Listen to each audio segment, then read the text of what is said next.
Bismillahirrahmanirrahim. Assalamu alaikum ve rahmetullahi ta'ala ve barakatuhu. Qadirlik körülmelerimiz dünyanın har qaysi joylaridagi qarindoshlarimiz oldi bilan sizlarni Allohning go'zal salomi, rahmati bilan salomlash bilan bugun butun dunyodagi musulmonlarningki ulug' bir iyi bo'lgan, aylarning sultoni bo'lgan, Allohning rahmati yog'adigan shunday bir muborak oyga bizni ulashtirgan, bizni mushu oyga yetkazgan, mushu ayning sharofatidan, hurmatidan foydalanib güzel ibadetler bilen Allah'a yıkılışış üçün bizge bu güzel fırsatını ata kılgan Rabbimizge tümen mınlap, milyonlap çeksiz hamdü sana yetiş bilen bu ekrandan sizlerini salamlavatımız. İnşallah bugün muşu Ramazan boyunca, muşu uluğ Ramazan her inşallah bu Resulullah'ın program bugün birinci sanına başlayıp huzurunlarda oturuptumuz. İnşallah muşu program jarayonida biz bu rahmet iyi bo'lgan ayda Peygamberimiz sallallahu aleyhi ve sellemni Rabbimiz Allah subhanahu ve taala özünün Kur'an-ı Kerim'de laqad kana lekum fi rasulillahi uswatun hasana limen kana yerjullaha vel yevmel ahir ve zekerallaha kesira.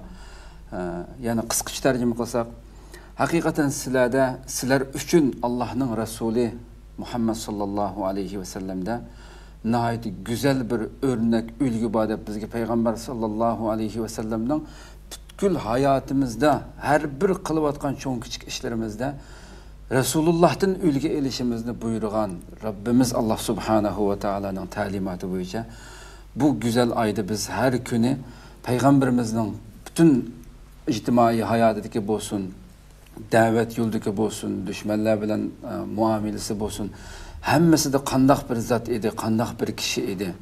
Resulümüzden ta vahiy düşken peygamber boğan devriden tatip, kudretimizden yetişeceğim şu ay boyunca her günü bir san bilen huzurunladı bulumuz. Şunun için biz bu programın ismini Mani bu Resulullah, yani biz Resulullah'ını keng dairede kulumuzun, küçümüzün yetkince bir tunup ötmek için Rabbimiz Allah subhanahu ve ta'ala bizni bu niyet kılgan bu işimizde bizni müyesser kılıp muvaffak kılışını Allah'tan tileyimiz. Kıyırındışanlar Abdullah Yalqun bilen hürmetli ustazımız Şarkı Türkistan Ölümalar Birliği'nin ki azası şunakla her kaysi davetleri bilen bugünkü geçe her xil mevzulardaki davetleri bilen sizlerge tunuşuq boğan ustazımız Habibullah Küsani'ni bu programıma teklif kıldık, kıymetli vaxtını çıkarıp keppergeldiği için aldı bilen köptün köp rahmet etimiz. Aldılar sizlerge rahmet. Euzu billahi mineşşeytanirracim. Bismillahirrahmanirrahim.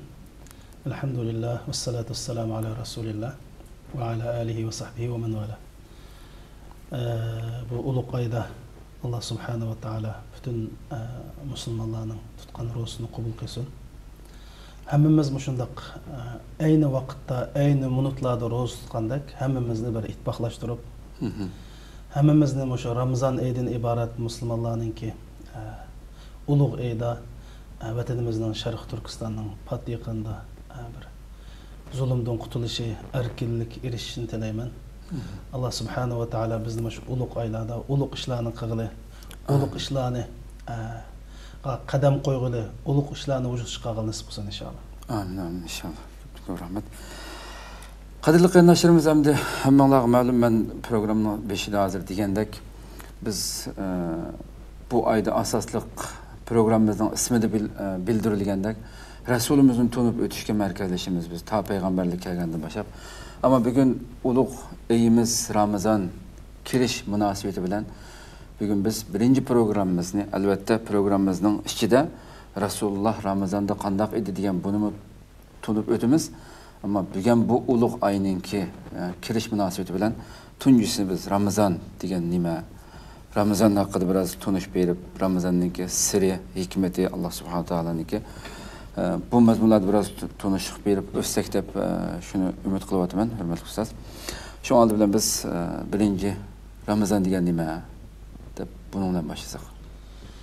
Buldu Ramazan muşu Hicriye ayninki 9-ay hesaplandı. 9-ay ay.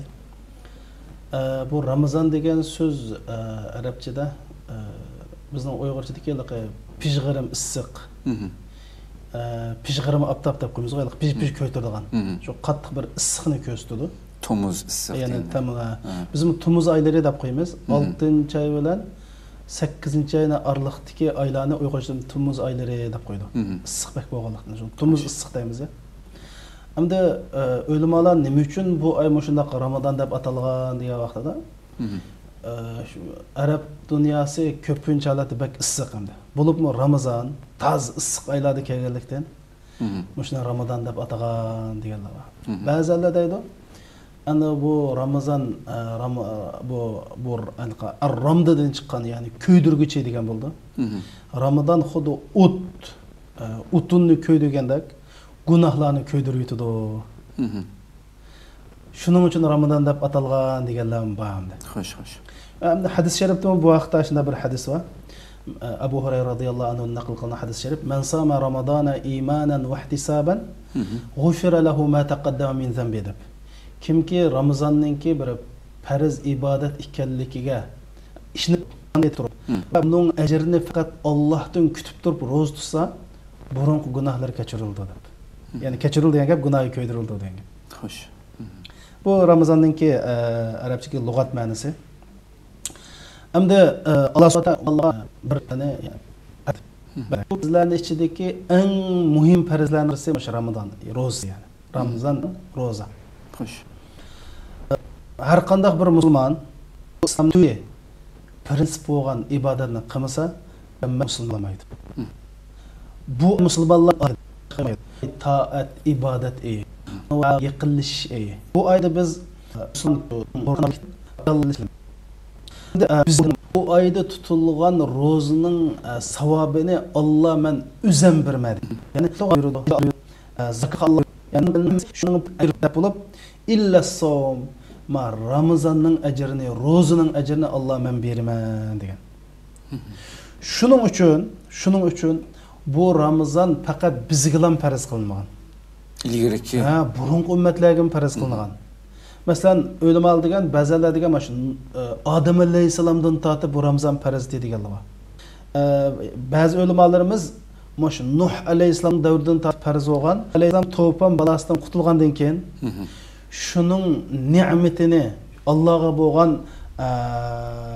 memnuniyetini bildirish uchun, Allohga bo'lgan rahmatini bildirish uchun bularga bir ro'za farz. Demak, hamda musulmonlar bu oyda yemek içmekten çekilinish bilan birga gunoh ishlarni qilishdan, axloqsiz gap so'zlarni qilishdan, boshqalar bilan jidallarni qilishdan cheklandi. Mushunday qilish orqali Alloh subhanahu va taologa yaqinlashadigan oyni biz Ramazon deymiz. Hamda mush munosabat bilan bu Ramazon bak ulug' oychi bu. Hem Ramazon mu bak ulug' ibodat. İnşallah bunu yeni bir deyishamiz. Men musulmonlarga ma Ramazonning mundaq 3 darajasi borligini bir davog'im kelib qoldim. Bu Ramazon desam, nima Ramazon degan nima desa, shu atgansi tamada taz yuvilib, tushtimay kechda taz yuvilib bu undan emas. Ramazonning eng tuvan darajasi bu.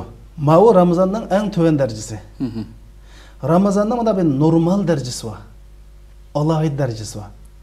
En tuvan darajasi yani şu etigen zo'rlik yegandan tortib kechgacha iftor qilishlik, bir narsa yemaslik, ayollarga yaqinlashmaslik bu normal Ramazonning eng tuvan darajasi bo'ldi.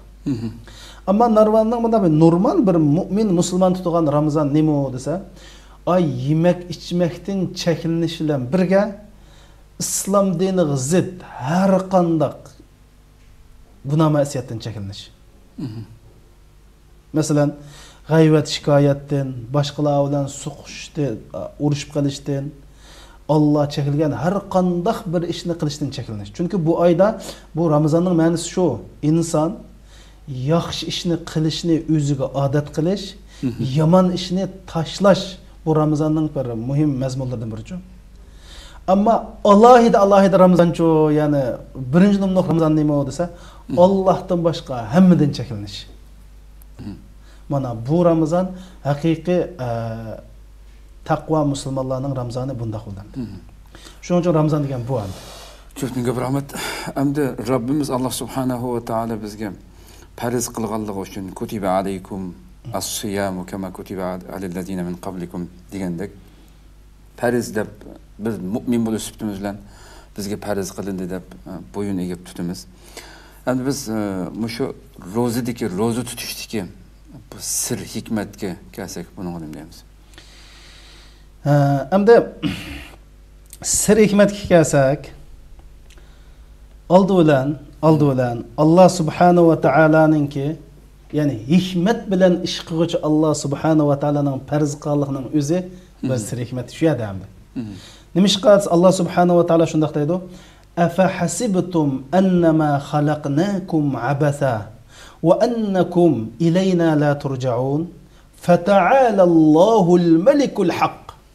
Bunda degani, hey sizlar o'zinglarni bakadim baka yartilib qoldik deb o'ylamsizlar. Ya'ni biz sizlarni bakadim baka yartilib sizlar ishda o'ylamsizlar. Siz biz tarafga ya'ni qaytmaydi, ya'ni Allohning dargohiga bormaymiz, biz bekal yaratib qoldik deb o'ylamsizlar deb turib, "Fata'alalloh, Alloh buningdan buyukdir" deydi. "Fata'alallohul malikul haq." Haq egisi, ya'ni haq Alloh, mutlaq podshoh Alloh buningdan yuksakdir deydi. Ya'ni bir ishni bekadan beka, ya'ni maqsadsiz, nishonsiz qilishdan Alloh pok deydi. Ammo Qur'onni o'qisak, innallohu aliman hakima, innallohu aliman hakima. Alloh har qanday ishni hikmat bilan qildi deydi. Demak, bu hikmatlik zotning bizga farz qilishining o'zi bu yerda bir hikmat. Tamam? Endi to'g'ri, masalan, bu dedik Ramazonninki ro'zasi islom dinining 5 farzining 4-chisi. Unda bo'lgan ekan, buning hikmatini Allah nishon qilgandek bilish uchun buni biz bilib olmaymiz. Uning uchun bizning Allohdek bilimimiz bo'ldi. Lekin shundaqdimi? Biz o'zimizning kim shu kichikkina bir bilimimiz orqali ulamolarimizning buning hikmat sirlarini bilib baxmoqchi bo'lgan. Endi shu qatordan Imom Shafiy rahmatullohi alayhi shundaq deydi: Allah'ның şariati musulmonlarning manfaatini ro'yobga chiqarish uchun nazil qilingan deydi. Xo'sh. Masalan, Imom Ibnul Qayyim rahmatullohi alayhi bu din, bu shariatning asosi bandalarning ikki dunyolik manfaatini vujudga chiqarish deydi. Masalan, Alloh bizni yaratdi, undan keyin bizga dinni ato qildi. Bu dinning maqsadi insoniyatni ikki dunyoda baxt saodat qilish deydi. Unda bo'lgandan keyin din demek, şeriat demek mutlak adalet demek deydi. Şeriat demek mutlak merhamet demek deydi. Şeriat demek mutlak hikmet demek deydi. Evet. Her qanday şeriat degan bir mesele adaletlidan chetnasa bu şeriat emas deydi. Her qanday bir şeriat degan bir mesele merhamettin, mehribonlikdan, kuyumchanlikning doirasidan chiqib ketsa bu şeriat emas deydi. Her qanday bir mesele hikmettin, donolik doirasidan, ya'ni hikmet degan bu bo'lmasa, bu mu şeriatdan emas? Uni men şeriatga sen tatib akasan şeriat emas degan. Buningdan biz nima tushunamiz degan chaqda? Ya'ni şeriat demek adolat demek, şeriat deganing mutlaq marhamat demek, şeriat deganing mutlaq hikmat demek degan, demek Ramazon bir şeriat, demek buningda bir hikmat bor. Ala ya'lamu man xalaq. Va huwa lakum. Endi oldi bilan men abiyadadan bu Ramazonninki bizga va burungi ummatlarga farz qilishida cho'qim bir hikmat bor. Masalan, bizga emas, Alloh subhanahu va taolo Odam alayhisolamdan Nuh alayhisolamdan davomli farz qilib keldi. Nat cho'ng hikmat bor degan. Bu biz insonlarga nisbatan bak cho'ng hikmat bor degan. Endi bu hikmatlarning ichida Alloh subhanahu va taolo Qur'oni Karimda ro'za oyatini, ya'ni Ramazon farz bo'lgan oyatda shunday deydi: Ya eyyuhallazina amanu kutiba alaykumus siyam kama kutiba alal ladina min qablikum la'allakum tattaqun. Ey Allah iman etgan musulmonlar, burunqilarga Ramazon farz qilingandek sizlarga farz qilindi, sizlarning taqvodor bo'lishinglar uchun deydi. Bu orqali taqvolikni qo'lga keltiramiz. Bu orqali taqvolikni qo'lga keltiramiz. Qanday qilib bu orqali taqvolikni qo'lga keltiramiz? Abiya men dedim, Ramazonning ro'zasini şeriatning o'lchim bo'yicha gunoh ma'siyatni tark etish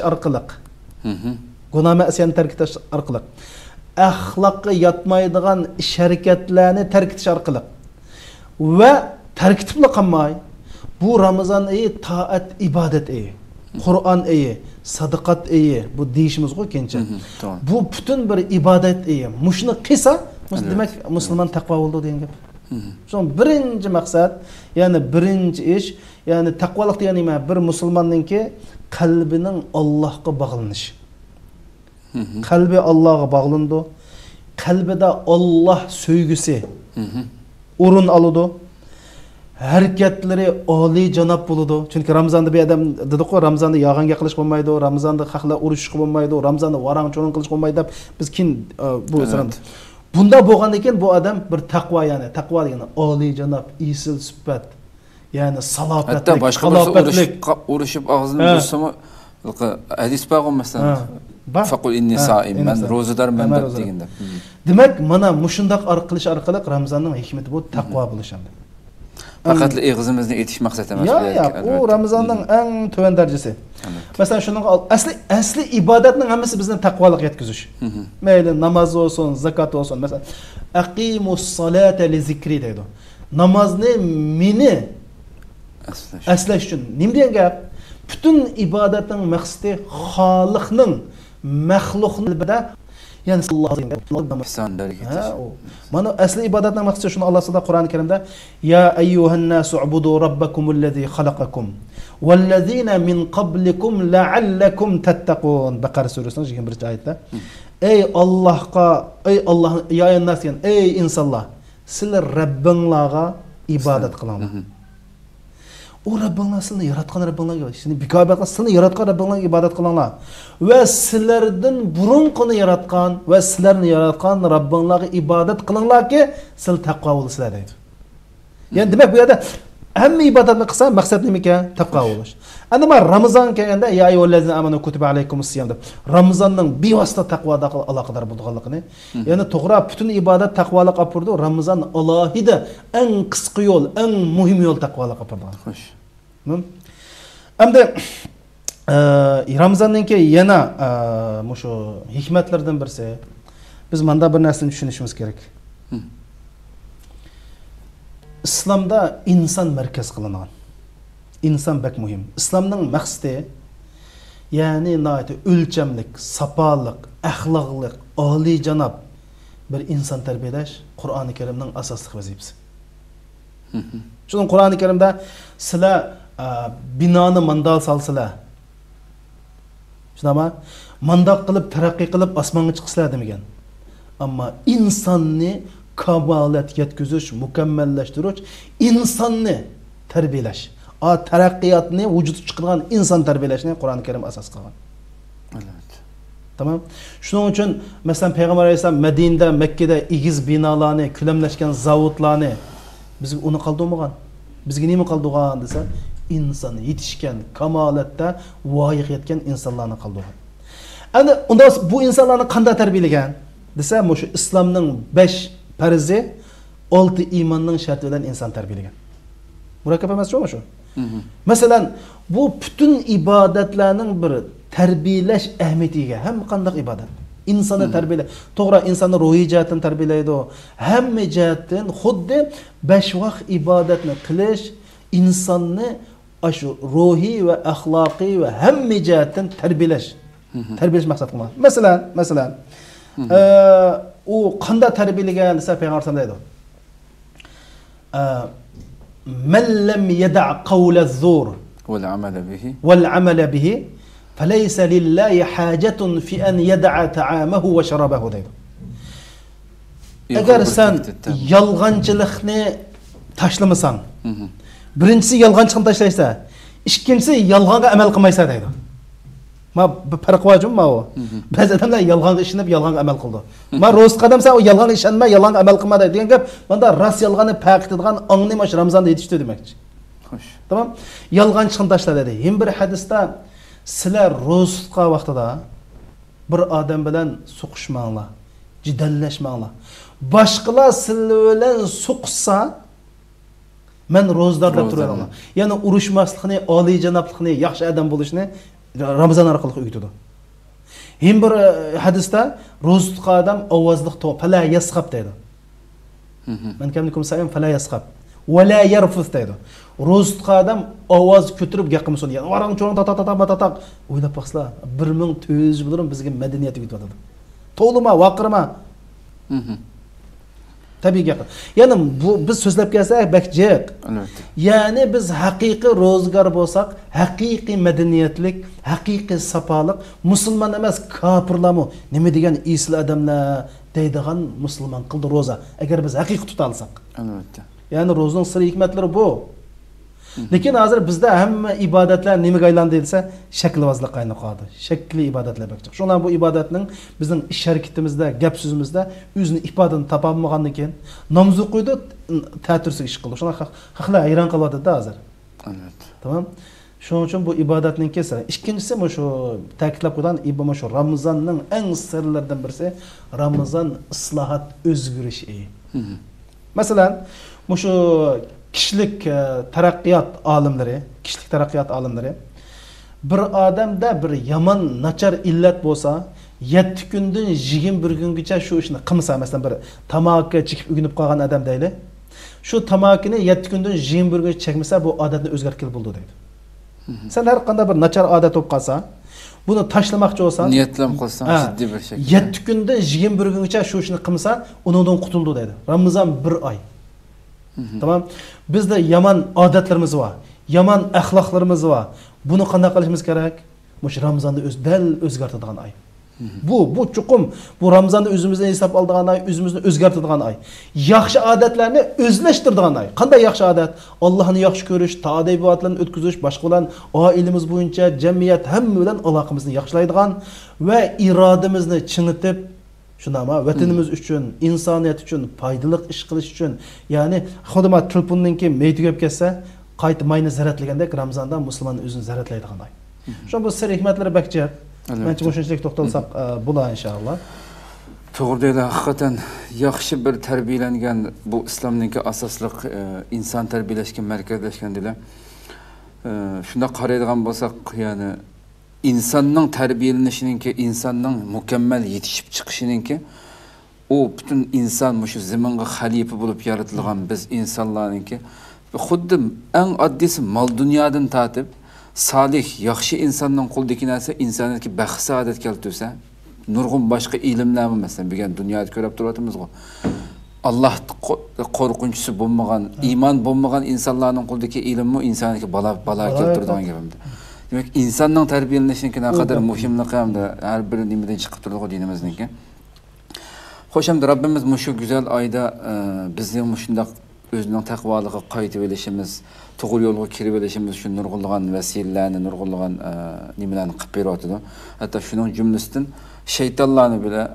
shaytonlarni zanjir sepib beradigan. Shu Ramazonda shaytonlar bog'landi degan so'zni qanday tushunamiz? Bu hadis İmam Buxari, İmam Muslim rahmetullahi alayh Abu Hurayra radıyallahu anhu'dan naql qilgan hadis sharif. İza dakhala Ramazan futihat abwabul cennet ve ghulliqat abwabu cehennem ve sulsilatish shayatin deydi. Ramazan kirsa jannatning eshigi ochiladi, do'zaxning eshigi taqildi, shaytonlar bog'lanadi deydi. Xo'sh, bu nima degan gap desa, ya'ni shayton bog'landi bu oyda. Şeytanlar hemmimiz apırılıp, zindan taşlanıp bağlandı.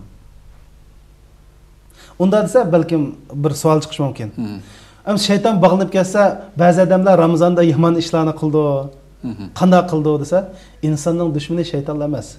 Insonning shaytondan boshqa nafsi var va odamiy shaytonlar var. Ular bog'lanmaydi. Shuningga qul a'udhu bi robbin nas, malikin nas, ilahin nas min sharril waswasil khannas الذي يوسوس في صدور الناس من الجنة والناس. Yani insanın kalbiga vesves sağıcı, insanın ve cinlarının şunama boğan şeytanın vesvesinden pana tilaymadı. Şunun için ölümalar mışına düşen diyor. Yani şeytanlar resmi bağlanıdı bu ayda. İnsan fakat özünün nefsi bilen lam kalıdı. Ondan sonra her bir adam özünün qandaq adam ekanligini. Neçə vaxtdan deyiş mümkün. Vay meni şeytan azdırıb diken o bu da. Şeytanı bağlap eden şeytan aydı üzən seni kim azdırdı? Manda düşündügen ama. Bazılar manda düşündügen. Bu ayda Müslümanlar muşu rozunu resmi şeriat boyunca tutup, günah məsiyyətdən çəklenip, yaman işten çəklenip, əxlaqi cəhətdən yüksülüb, şeytanını xuddi bağlananda qılıyordu. Bunu misal düşündürək sizlərə. Məsələn bizning mahalliga astagfirullah birisi bir haraq dükkanı açıbdı. Dükkan uçuq. Amma hammamiz kirmasak, o dükkana taqvatgandek bo'lamiz go. Shunday emasmi? Uçuqqa amaliyat nim bo'ldi, taqaq oldu. Hech kim kirmasa, bir narsa olmasa, dükkan taqaq oladi, taqaq olmamdi. Shuning o'xshash ma'ayda musulmonlar, yaxshi kishilar, ko'p odamlar ibodatga berilib, yaxshi ishlarni qilib, shaytonni bekor chiqayotgan ekan, xuddi shayton bog'langandek bo'ldi. Deb manda tushundirgan olimlarimiz bor. Yani ikkinchisi to'g'ri hamda. Ikkinchisi to'g'ri. Ammo shu yerda ham eng muhim bo'ladigan ish inson mush dunyoda insonda nafs va aql bor. Nafs davomli insonni xato ishga boshlaydi. La ubar Yusuf alayhisalom deydi. La ubarri'u nafsi inna nafsa la ammaratun bis-su deydi. Men nafsimni oqlayolmayman. Chunki nafs degan davomli xato insonni yomon ish qilishga boradi deydi. Allah bizga nafsni verdi, şunun yeni qılam aql verdi. Şunun için biz har qandaq bir ishda nafsimizning kayni kirmay, aqlning kayni kirish.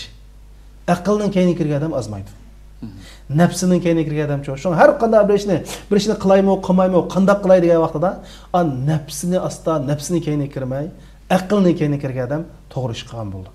Şun Ramazonda demak shaytonning nafsining kayni kirmay, aqlning kayni kirishni. Allohning yo'l yo'riqi bilan qo'llangan aql. O'rganib olgan bir ish hamda. Xo'sh. Endi Rabbimiz Alloh subhanahu va taolo bizni bir mu'min bo'lish sifatimiz bilan o'zimizni ham emas, balki qu anfusakum va ahlikum nara deb oyatlarda va boshqa oyatlarda keltirildi. O'zinglarni va oilanglarni deb jahannamdan saqlab qo'yinglar deb hamda. Ramazan kelishdan burun yil bo'yi masalan ikmal qilgan, sal qargan bo'lishi mumkin.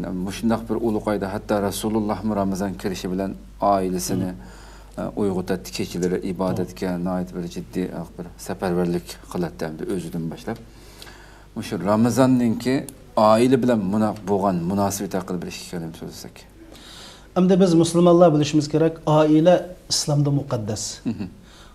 Peygamber Aleyhisselam kafa bil mar'i ismen ay yuday'a ma ya'ul deydi. O'zining oilasini vayron qildimi cho'ng gunoh bo'lmasi kerak deydi.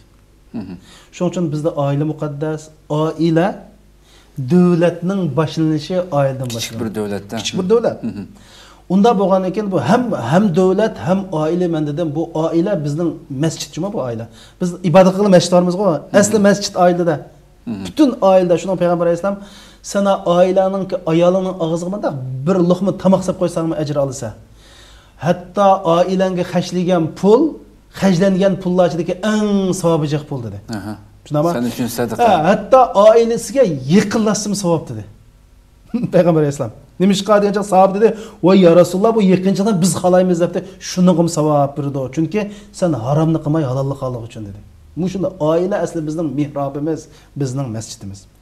Endi bu Ramazan bo'lsa o'ylab baqing qarindoshlar. Alloh subhanahu va taolo bu Ramazonni bizni Ramazonga ulashtirganlikning o'zi biz uchun bir baxt.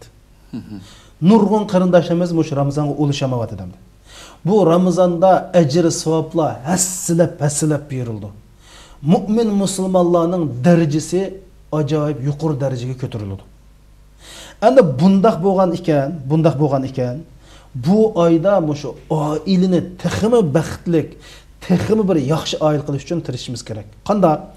Oildagi munosabatni kuchlantirish uchun, oilaning ittifoqini yaxshilash uchun va oila a'zolari o'zida bor bo'lgan yomon illatlarni tugutish uchun. Masalan dedik, biz bu insonda chuqum bizda yuqtirib olgan yomon illatlar bor. Nachar odatlar bor. Mush Ramazonda mush yomon illat, nachar odat tugsa, shunami? Oilaningki a'zolar ichidagi ittifoqlik, muhabbat oshadi.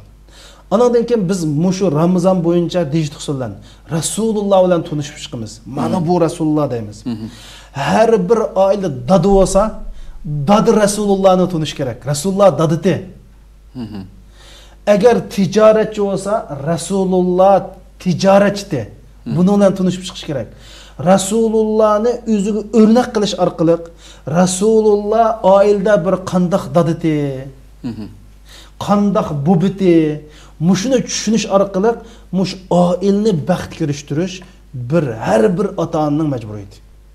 Bu Ramazon buning ajoyib yaxshi fursat va biz qilmoqchi bo'lgan darsmi bu Ramazondagi eng yaxshi fursat. Bu oila biz musulmonlarning qo'lda qilib qolgan eng oxirgi qo'rg'on, bu qo'rg'on qo'ldan ketib qolsa biz tugashdik. Shuning uchun Ramazon mushu bak muhim.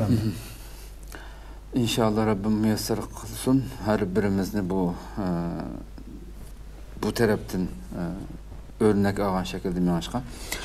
Hem de bugünkü ahirki sualimiz, bugünkü programımızın ismi mana bu Resulullah. Resulümüz, acaba Resulümüz Muhammed sallallahu aleyhi ve sellem Ramazan'da qanday edi? Elbette kichkina bir 2 minutlik javobda Rasulimizniki qanday ekanligini hammasi anlatib bo'lish mumkin emas, imkonsiz.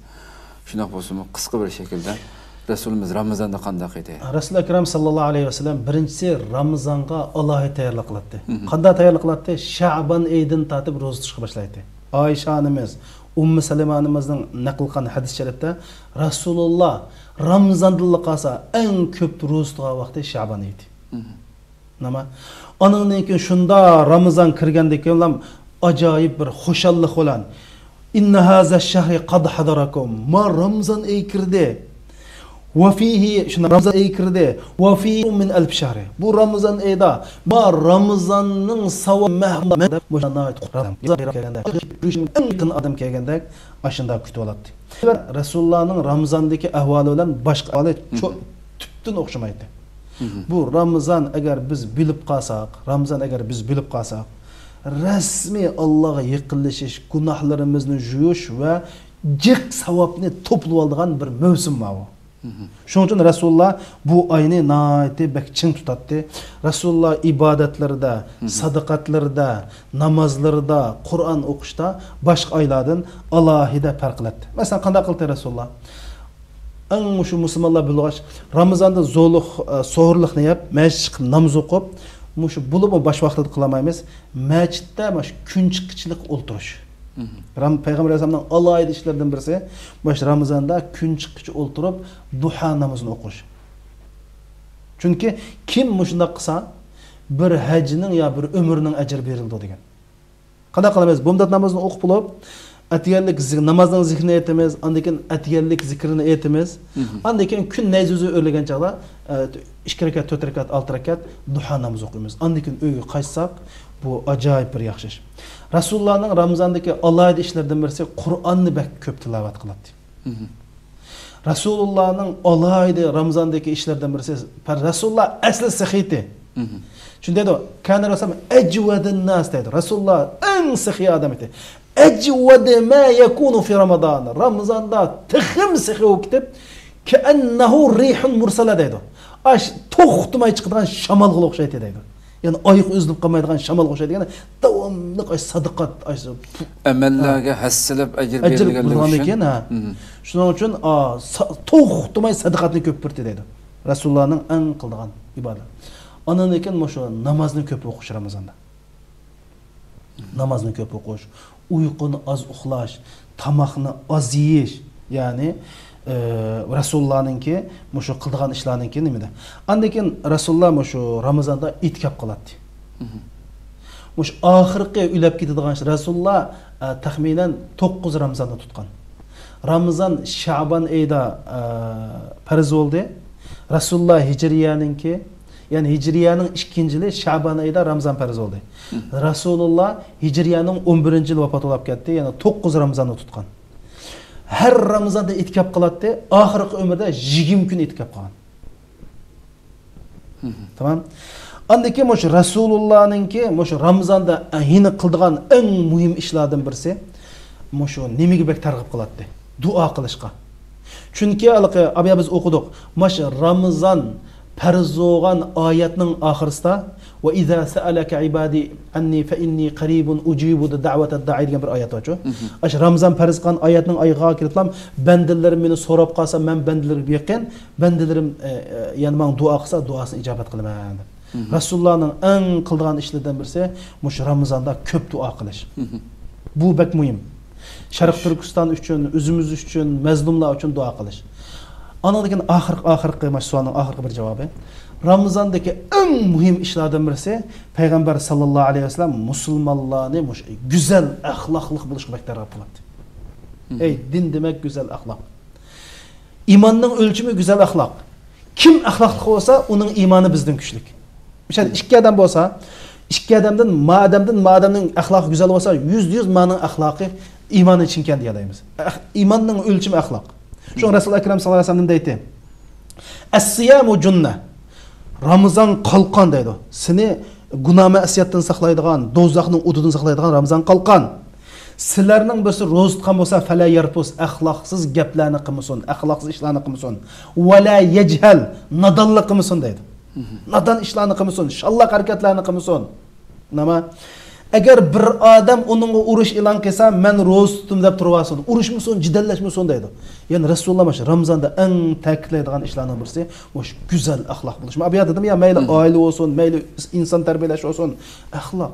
Shuning uchun mana oyda musulmonlarning o'sha kishilik munosabatda axloqini taraqqiy qildirish, yomon, nachar axloqlarni tark etib, yaxshi axloqqa bir nima qilish Ramazondagi payg'ambarning alohida ishlarining birisi mana shu.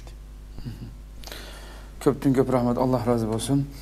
Mana bu Resulümüz, süyümlük Peygamberimiz Muhammed sallallahu aleyhi ve sellem'den elbette vaktimiz nayet kısa boğallığı için nayet addi bir şekilde anlataldık. Yani her bir programda bir şu Ramazan işçide boğallığı, bu ayının işçide boğallığımız için bu ayga münasebetlik bir sualga nayet az şekilde, kısa şekilde cevap verip özsek de qarayman. Şu rozaga qandaq niyat qilamiz? Bugungi savolimiz, rozaga qandaq niyat qilamiz? Har kuni qilamdiq yoki oyning 5'ida birli qitim qilganimiz kifoyimi? Albatta har qandaq bir ibodat uchun niyat ketadi. Niyat degan nima? Sen bu ishni xolis Alloh uchun va Alloh rizoligi uchun qilishni, ko'nglingda bukishni niyat deymiz. Hadis sharifda payg'ambar alayhisalom innamal a'malu binniyat. Har qandaq ish niyatga bog'liq dedi. Ramazon to'g'riliq payg'ambar alayhisalom man lam yajma'as siyama qabla al-fajr fala siyama lah dedi. Kun yurib ketishdan burun Ramazonga niyat qilmagan odamning Ramazoni yo'q dedi. Demak, chuqur niyat qilishimiz kerak. Xo'sh, endi bu niyatni 30 kunga birinchi kun niyat qilsak bo'lamdi desa, ba'zi olimlar bo'ldi degan. Lekin bu az qism olimlar, Abu Hanifa, Imom Ahmad degan. Imom Ahmadning bir so'zi shunday. Ammo ko'pincha olimlar har kuniga bir qatim niyat qilish afzal degan.